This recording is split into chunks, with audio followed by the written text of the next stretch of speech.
அனைவருக்கும் வணக்கம். தமிழ் மொழியை பிழையில்லாம எழுதுறது எப்படி அப்படிங்கிறத பார்த்துட்டு இருக்கோம். அந்த வகையில இது 2வது காணொளி.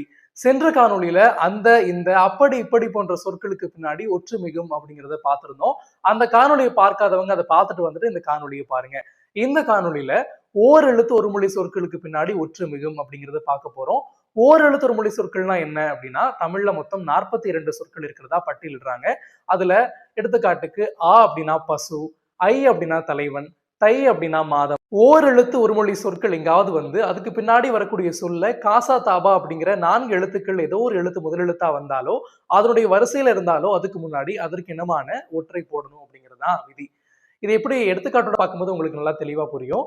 கை கூட்டல் பக்குவம், கை பக்குவம். கை அப்படிங்கிறது நமக்கு ஓர் எழுத்து ஒரு மொழி சொல். அதுக்கு பின்னாடி வரக்கூடிய பக்குவம் அப்படிங்கிறதுல பா அப்படிங்கிறது நமக்கு காசா தாபா எழுத்துக்கள்ல ஒன்று.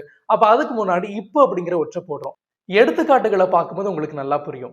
கை கூட்டல் பக்குவம், கை பக்குவம். பூ கூட்டல் செடி, பூச்செடி. தீ கூட்டல் பெட்டி, தீ பெட்டி. தீ கூட்டல் சட்டி, தீ சட்டி. கை கூட்டல் குழந்தை, கை குழந்தை. ஈ கூட்டல் கூட்டம், ஈ கூட்டம்.